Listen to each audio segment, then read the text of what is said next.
Bakit? Ano yun, ate? Hindi mo na hinugasan itong pinagkainan mo. Tapos iniwan mo pa nakabukas tong tubig. Ang mahal na nga ng bill natin.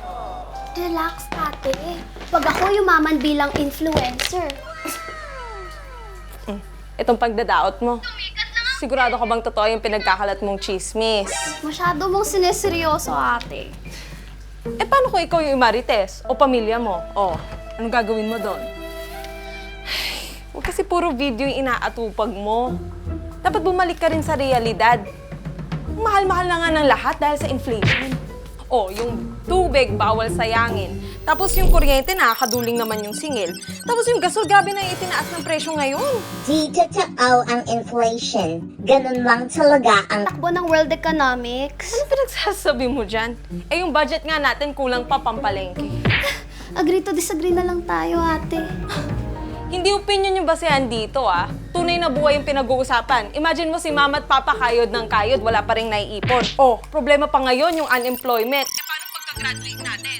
Paano pag-graduate tayo tapos wala tayong mapuntahang trabaho? warning, warning. Isumbong sa kinauukulan. Mag-ingat ka sa sinasabi mo. Baka ipahuli ka niya. Ate! Sorry. Saan mo ba kasi napupulot yung mga sinasabi mo?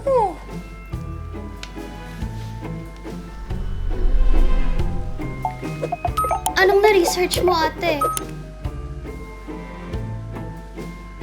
Disinformasyon nito. Pero di ko kayang walang sokmed, ate. Hindi naman kailangan burahin ng SOCMED sa buhay natin. Ang kailangan ay labanan ng mali siya sa social media.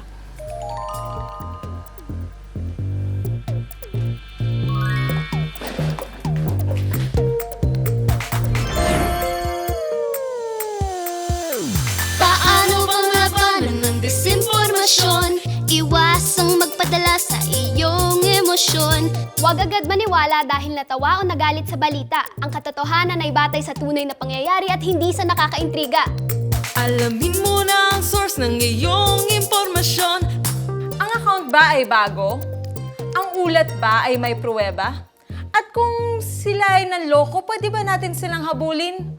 O kaya nilang mawala na parang bula? At merong karagdagang investigasyon.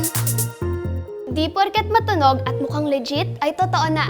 Kahit nanggaling ang balita sa kakilala, kailangan pa ring mag-imbestiga. Maghanap ng ibang sources na kayang panagutan ang info nila. Labanan ng disinformasyon o patay mali siya sa intrigang may mali siya.